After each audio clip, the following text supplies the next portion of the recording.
David, you're on Team Alvi Medica. Why don't you tell us about the first leg of the race? Okay, yeah, so we came from Alicante to beautiful Cape Town. Took 27 days, which was quite a long time. Never spent that long on a boat, so it was a struggle to get the legs working once we got off the boat. But yeah, it was a good leg, longer than expected, pretty tough actually. Now, you're supposed to be one of the youngest teams here, if not the youngest. You said some people celebrated their birthday during the first leg. Yeah, so we had a birthday on board. Mark Towell, who's the second in charge of the team, he had a birthday, turned 26. I've got an average age of 31 on board, so it may sound old for a rugby team. That's probably pretty old, but for a sailing team, we're probably younger than the other teams by about 5 years on average.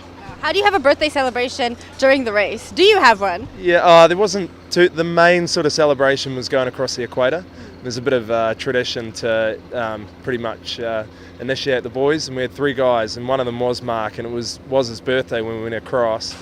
We shaved his hair off and did a few things like that. So a few R-rated things that I can't tell you, but that's what we do, boys. Now this is your first stop here in Cape Town. You're leaving again on Saturday. What can we expect from the second leg of the race?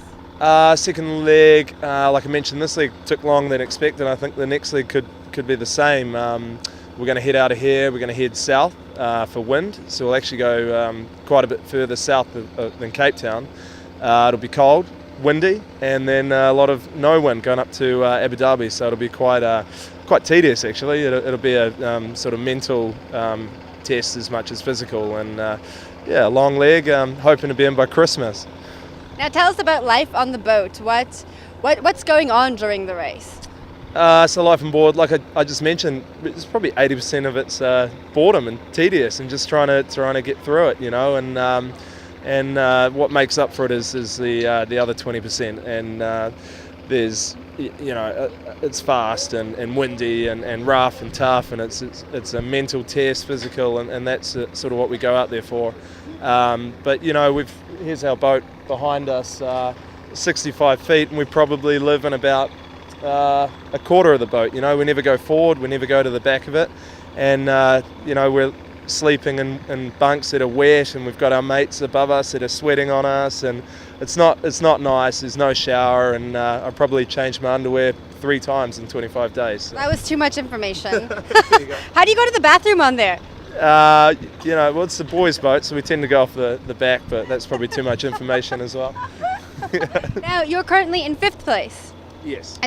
What's your strategy on moving up places? Is there a strategy? How do you work that out? Yeah, so we're a young team, as I mentioned earlier, and you know, we came out and won the import race, which was the race in Alicante, and that sort of set the standard pretty high.